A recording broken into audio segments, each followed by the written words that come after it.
guys, j'espère que vous allez tous très bien. On se retrouve ce soir pour un nouveau podcast. Alors, on n'en a pas eu dernièrement parce que j'ai eu des personnes qui ont témoigné mais qui sont passées et elles ont totalement le droit, donc il n'y a pas de souci avec ça. Ça arrive souvent, il y en a qui passent normalement et qui veulent après passer en anonyme, il y en a qui ne veulent plus du tout passer et on respecte parce que c'est pas toujours facile de raconter son histoire. Je vous en réserve une aussi de ma part, donc j'espère que vous resterez connectés. Ce soir, on reçoit quelqu'un en anonyme, une histoire qu'on n'a pas encore eue. Et je vais le laisser se présenter, parce que oui, vous avez promis qu'on aurait des garçons. Je prends plus que des garçons pour l'instant. Et puis après, un peu après la rentrée, on verra. C'est possible que les podcasts s'ouvrent aussi aux histoires de vie, et non plus juste aux histoires d'amour, parce qu'on a beaucoup de choses à raconter. Et puis de toute façon, on en reparlera plus tard. Donc je vais le laisser s'introduire. Vous n'aurez pas son vrai prénom ou pas son prénom du tout, ni le prénom de la personne dont tu vas parler. Donc il y aura une appellation comme d'habitude. Donc vas-y, je te laisse te présenter sans ton prénom. Donc, vas-y, rapproche-toi un petit peu comme ça. On va dire John. Ouais, John. Donc j'ai 32 ans. Dans la vie, je suis commercial. D'accord. Je suis papa d'un petit garçon. Ok.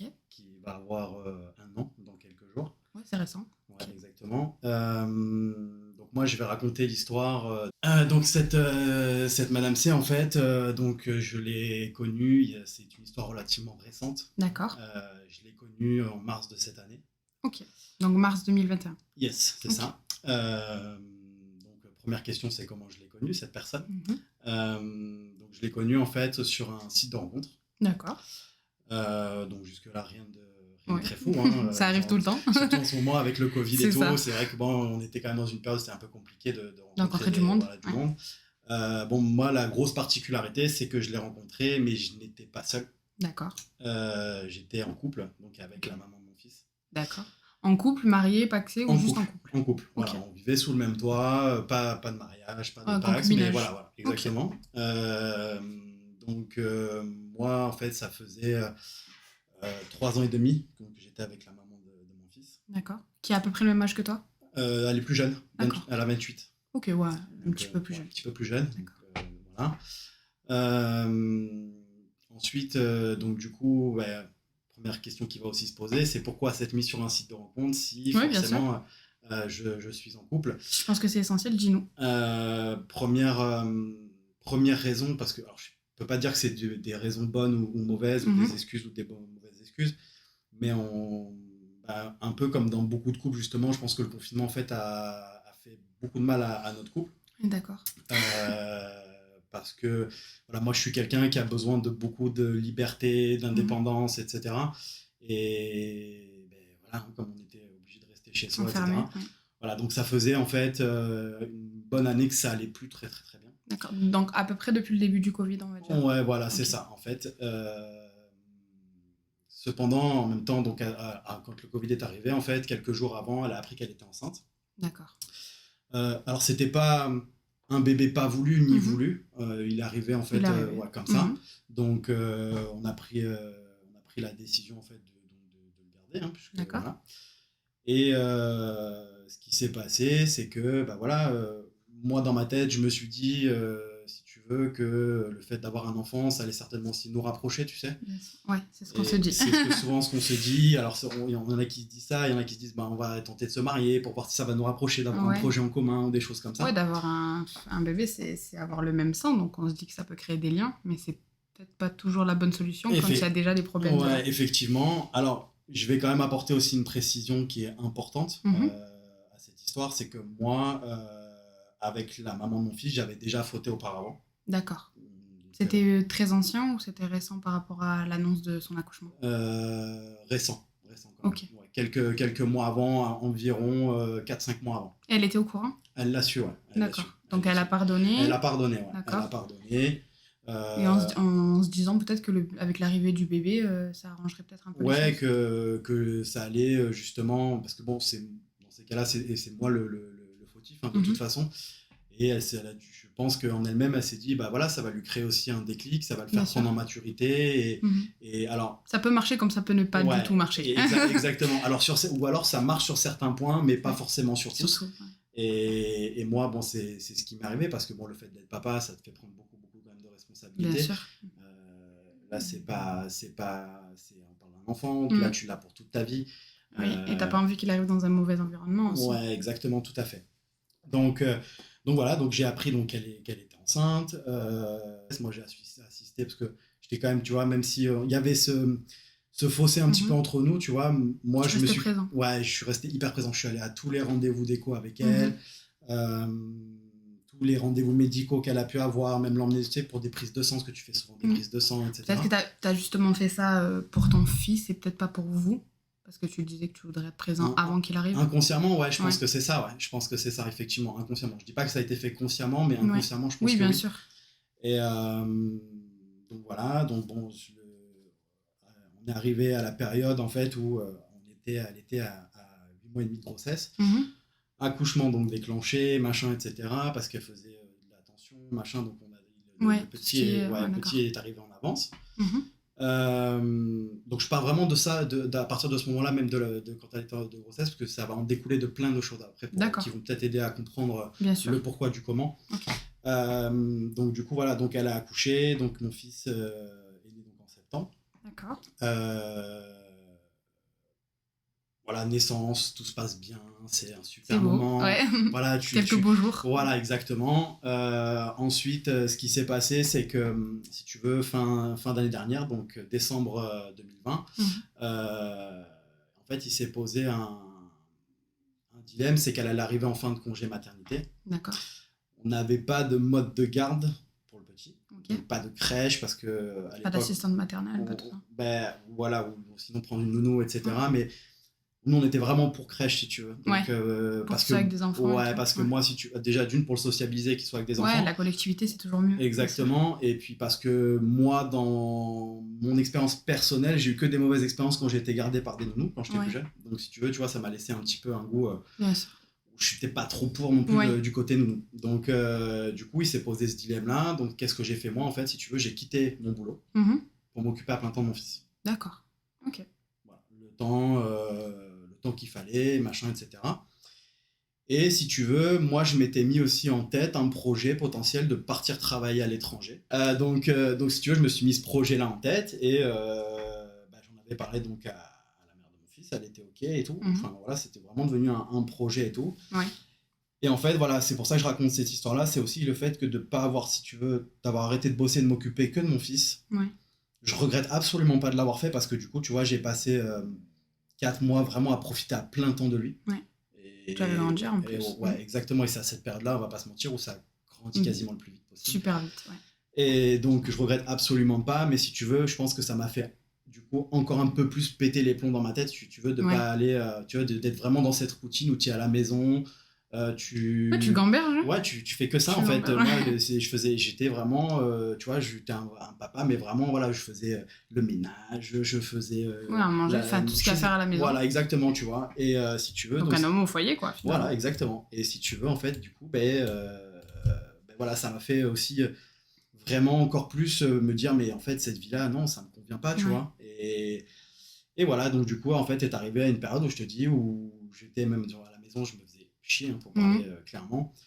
Et puis voilà, tu vois, je me suis dit, bon bah voilà, on va se changer un peu les idées, je vais m'inscrire sur un site de rencontre. Ouais. Et à ce moment-là, du coup, il y avait une connexion entre vous, enfin, il se passait encore des choses ou non. plus de sentiments, plus de connexion. Alors, je peux pas dire qu'il y avait plus de sentiments parce que j'ai quand même partagé 3 ans et demi de ma vie avec cette personne-là, j'ai un enfant avec elle. Ouais.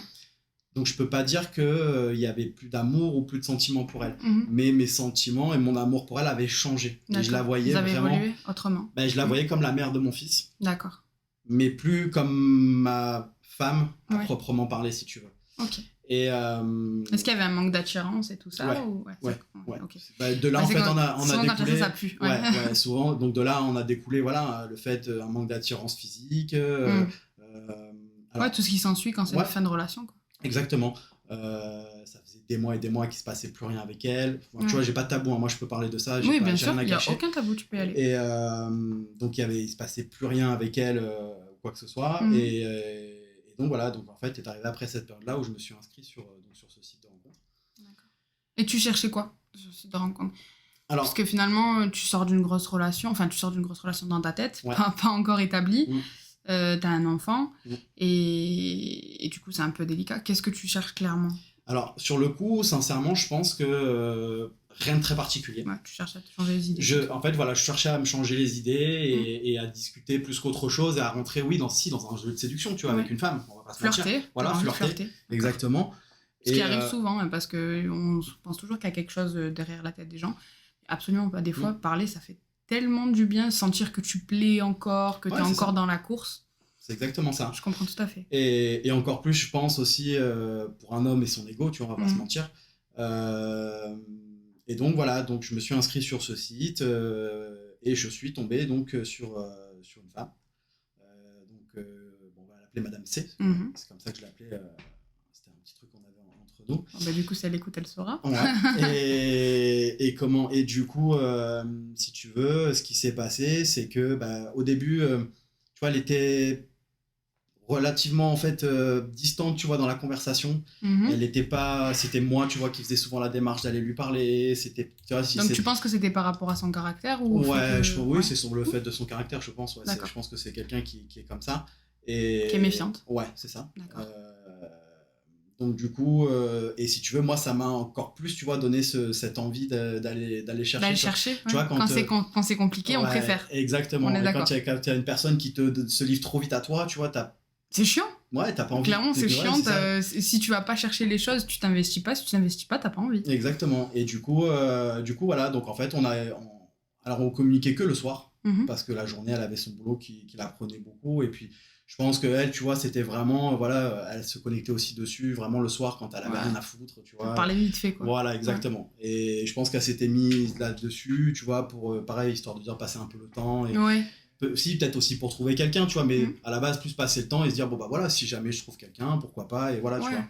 Et donc voilà, donc si tu veux, on a commencé donc à se parler donc dessus pendant quelques jours, et puis après, voilà, est venu le moment de se dire, elle m'a dit, ouais, voilà, moi, clairement, ça me gave l'application, si tu veux, on se parle ailleurs, je dis, écoute, pas de souci et tout. Moi, j'avais pas de réseaux sociaux. D'accord.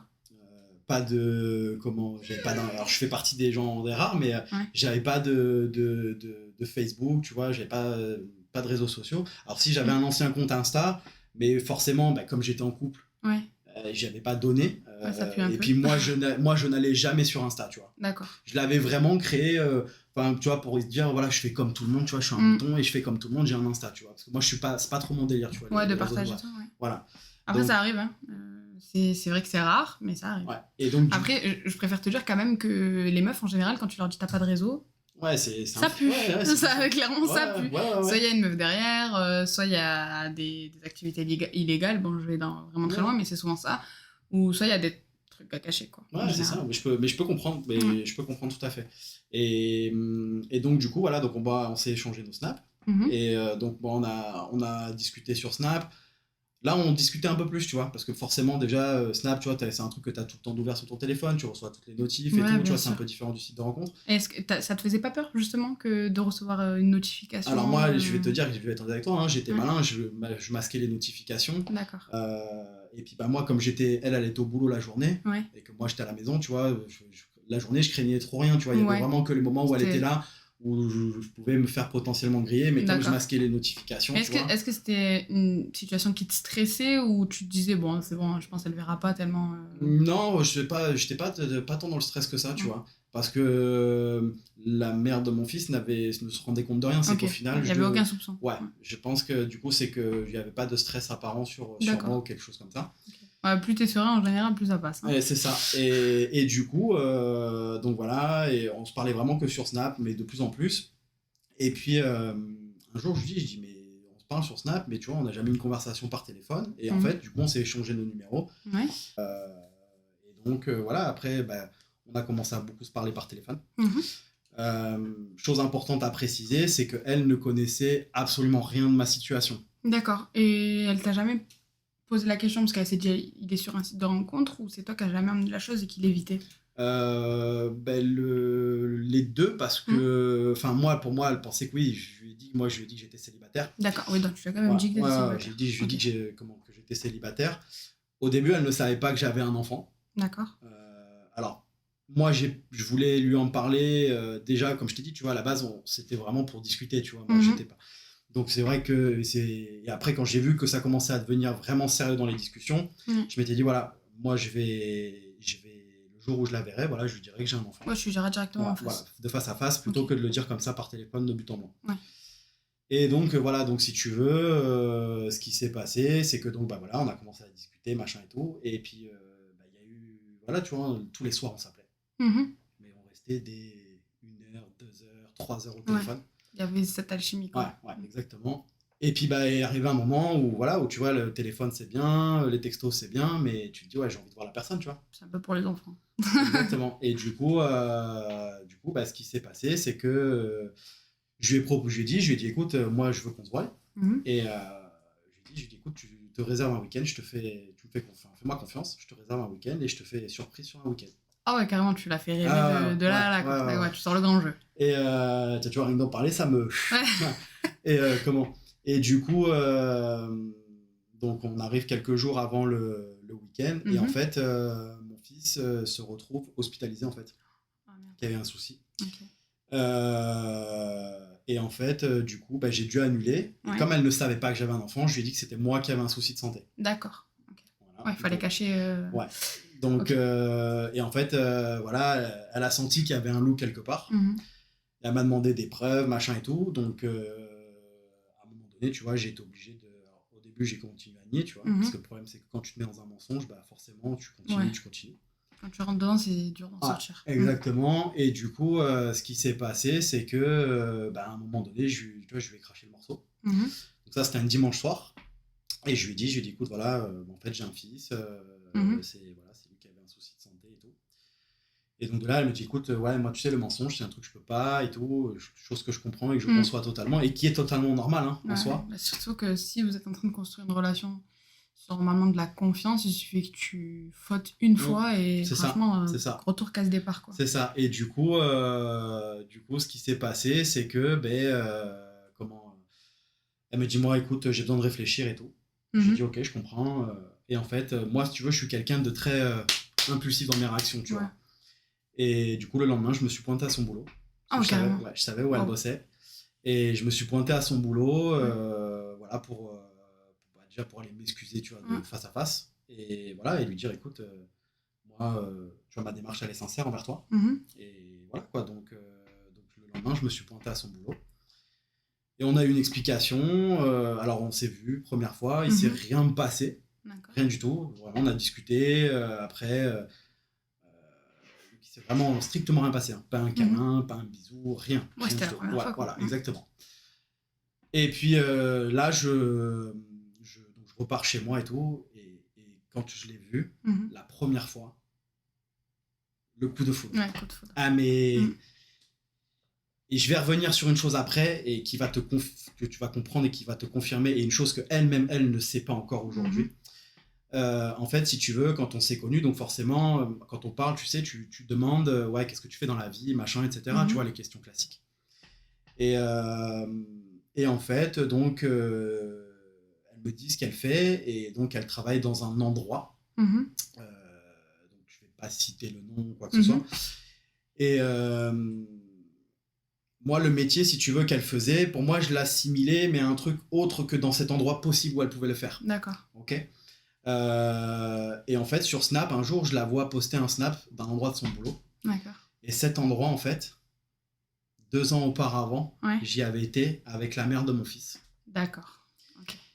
Et en fait, quand j'y étais allé, je l'avais croisée dans un couloir. Et déjà, en la croisant dans le couloir, quand je l'avais vue, j'avais eu un truc de fou. Ah, c'est quand même ouf. Donc, elle travaille déjà là-bas, cette époque-là. Ouais. Et quand, si tu veux, quand je l'avais vue sur le site de rencontre, je dis, mais sa tête, elle me dit grave quelque chose à cette fille-là. Alors après, c'est une fille brune aux yeux bleus. Donc, une fille brune aux yeux bleus, tu peux en avoir partout. Ouais, tu t'es dit, c'est peut-être pas elle. Voilà, exactement. Et en fait, si tu veux, et ça, elle le sait même pas, hein, je lui ai jamais dit ce truc-là. Donc, elle va le savoir là si elle écoute. Ouais, peut-être. Et du coup, voilà, ce qui s'est passé, c'est que ça a confirmé encore plus le truc, tu vois. Et quand j'ai vu ça, tu vois, quand j'ai vu l'endroit, en fait, je lui dis, mais tu bosses à cet endroit-là? Elle me dit, ouais. Et j'ai fait le rapprochement, je dis, ouais. Je dis, c'est un signe, tu vois. Enfin, il y a un moment, il n'y a pas de hasard dans la vie. Et donc, bref, donc après, après la première rencontre, tu vois, je rentre chez moi parce que moi, j'habitais pas sur place, j'habitais à 200 km Ouais. à peu près. Et donc, et je me dis, putain, mais j'ai trop envie de la voir. Et ça n'aurait tenu qu'à moi. Le lendemain, je Tu l'as envoyé, ouais. Tout en sachant que donc j'avais mon fils, moi, que je gardais, donc j'ai dû m'organiser pour faire garder mon fils. Donc je racontais une connerie aussi de l'autre côté à la mère de mon fils pour le faire garder. Donc tu vois, en fait, j'étais vraiment dans un cercle en fait où j'étais obligé de mentir des deux côtés. Et si tu veux. Et toi, comment tu le vivais de mentir des deux côtés? Ben, mal. En soi, je le vivais mal, mais je le vivais bien parce que pour moi, c'était pour voir une personne dont voilà. T'avais vraiment envie. Ouais. Donc, donc dans ces cas-là, t'es un petit peu égoïste. Hein, ah oui, bien sûr. Ouais. Et du coup, bah, tu penses qu'à toi et tu penses pas aux répercussions que ça peut avoir derrière, en fait. Bien sûr, des deux côtés. Exactement. Et du coup, en fait, je l'ai revu 2 jours après. Pareil, l'après-midi, je me suis pointé à son boulot. J'ai organisé un truc tranquille. Un pique-nique dans un parc. C'est déjà pas mal. Pour, voilà, juste après son boulot, machin et tout. Tu vois, un truc vraiment tranquille. Et donc là, on se revoit. Il se passe rien encore. On a vraiment fait que de discuter, etc. Et il s'est vraiment strictement rien passé. Et de là, en partant, je lui dis, écoute, le week-end que je t'avais promis, on va le faire ce week-end. D'accord. Okay. Donc tu essaies de te rattraper, quoi. Ouais, enfin, voilà. Et de là, je m'organise et j'arrive à me libérer le week-end sans vouloir me vanter, the grand jeu, quoi. Ouais. Je l'emmène dans un endroit avec jacuzzi, privatif, machin. Tu blagues pas, quoi. Une terrasse qui s'ouvre sur les étoiles, machin et tout. Enfin, vraiment un truc, comment. Et si tu veux, ce qui s'est passé, c'est que voilà, là, par contre, là, on s'est rapprochés. On s'est mis, voilà, on peut dire les choses, on s'est mis ensemble à ce moment-là. D'accord. Et donc là a commencé. Donc tu avais pour optique, du coup, après le coup de foudre et tout, de carrément commencer une histoire avec elle. Ah ouais, bien sûr. Ouais. D'accord. Ah ouais. Et si tu veux, ce qui s'est passé, c'est que donc moi j'ai commencé donc à chercher dans ma tête. Voilà, moi je te dis, je suis quelqu'un de très très cash et très impulsif. Et en fait, j'ai commencé à chercher du boulot du coup vers là où elle avait travaillé, où elle habitait. D'accord. Et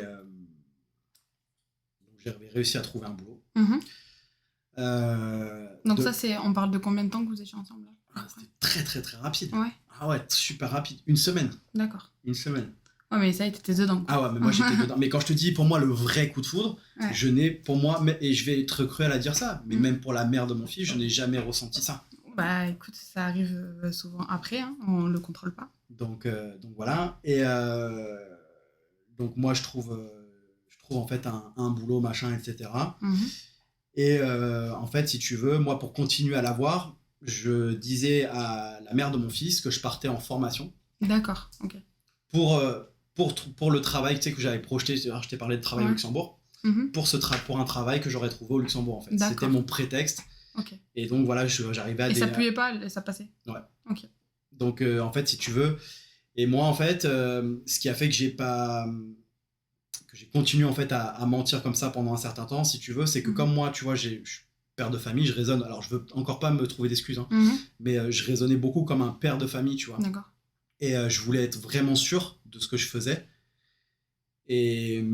Ouais, si tu prenais du temps pour elle que tu n'avais peut-être pas avec ton fils. Ouais, ça. C'était vraiment que c'était une personne importante. C'est ça, c'est ça. Et si tu veux, moi, je voulais vraiment être sûr de mon coup, si tu veux. En fait, voilà, clairement, j'ai vraiment agi surtout comme un papa de famille. Alors, j'ai très mal agi parce que je te dis, je mentais du coup des deux côtés. Ouais. Et du coup, je me mentais à moi-même aussi en soi. Et donc ça a duré pendant 1 mois. D'accord.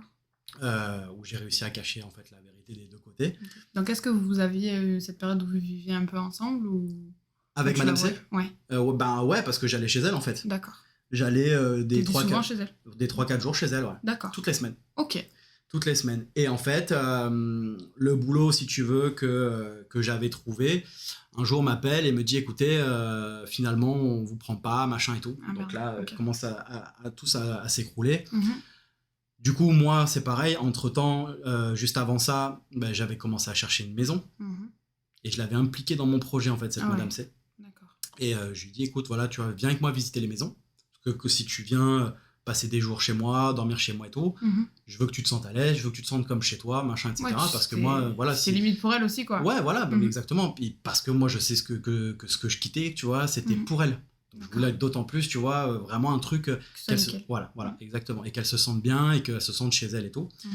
J'avais trouvé une maison et tout, enfin voilà, on s'était vraiment investi dans le truc. Et en fait, à partir de ce moment-là où j'ai eu cet appel pour me dire que du coup le boulot c'était mort, je vais commencer à me dire ouais, pareil, tu vois, pour moi il n'y a pas de hasard, tu vois. Et là en fait, j'ai dit donc à cette Madame C, je lui ai dit écoute, je dois partir une semaine pour mon nouveau boulot là en formation sur Paris. En fait, j'ai voulu prendre une semaine pour moi pour réfléchir. D'accord. Et vraiment être sûr de mon choix. Et donc je lui ai dit que je partais chez ma maman à Paris, machin, etc. Et alors que j'étais avec la mère de mon fils, j'étais sur mon lieu d'habitation. Et c'était loin de chez elle? On était à 200 bornes. Oh, d'accord. 200 bornes. Donc, donc pas de chance que vous voyez. Non, voilà, exactement. Et en fait, pendant cette semaine-là, j'ai quand même été sûr de ma décision. Et je lui ai dit, écoute, là, quand je redescends et tout, j'avais toujours pas annoncé pour mon travail, que du coup, je n'étais pas pris. Je lui ai dit, écoute, voilà, quand je redescends, je passe une semaine avec toi, complète. Donc là, pareil, je m'étais organisé du coup avec la mère de mon fils pour pouvoir me libérer une semaine. Donc voilà, et arrive la veille où je pars. La mère de mon fils prend mon téléphone. D'accord. Et mais d'une manière vraiment totalement innocente. En fait, elle m'avait envoyé des messages, on s'était embrouillé de ouf le vendredi et tout, la veille. Et parce que ce que j'allais te poser comme question, du coup, elle devait te sentir un peu distante. Là, elle devait commencer à le sentir. Franchement, même pas, parce que si tu veux, moi, je vais jouer carte sur table avec toi. Moi, la mère de mon fils, je me comportais comme si on était encore ensemble. C'est-à-dire que dans mes paroles, alors pas dans mes actes, parce que je te dis, les actes, dans les actes, il se passait plus rien, et c'est une vérité. Ça a continué, quoi. Mais en fait, voilà, dans les paroles, je lui disais encore je t'aime, je l'ai appelé encore par des surnoms et tout. Voilà, exactement, donc voilà. Et si tu veux, du coup, ce qui s'est passé, c'est que en fait, on s'est embrouillé de ouf le vendredi, c'était un vendredi. Et le samedi matin, je pars faire des courses et tout, et elle m'envoie des messages. Et en fait, si tu veux, d'iPhone à iPhone, donc tu sais, t'as le système des vues, machin, et tout. Messages, et en fait, elle a vu, je ne sais pas pourquoi, je n'ai pas désactivé les vues de mon téléphone, mais le message était resté en distribué. Et en fait, elle clique sur mon téléphone, elle voit que les messages, ils n'étaient pas sur l'écran d'accueil, tu vois. D'accord. Et en fait, du coup, comme elle avait mon code, elle a déverrouillé le téléphone. Et en fait, elle a été voir les messages avec cette Madame C. Alors, les messages, moi, je les supprimais tous. D'accord. Et en fait, par contre, cette Madame C, elle avait envoyé 2 messages que t'avais pas supprimé. Que j'avais pas supprimé, que j'avais même pas lu. Mais ça répondait à une question que je lui avais posée. Donc elle a vu, si tu veux. Voilà, donc en fait, elle a vu qu'il y avait une conversation qui avait été supprimée. D'accord. Et donc, du coup, qu'est-ce qu'elle a fait avec mon téléphone? Elle a appelé. Donc elle a appelé direct, elle a pas elle a pas cherché à comprendre. Et en fait, quand elle a appelé, cette Madame C, elle a dit oui, allô mon cœur.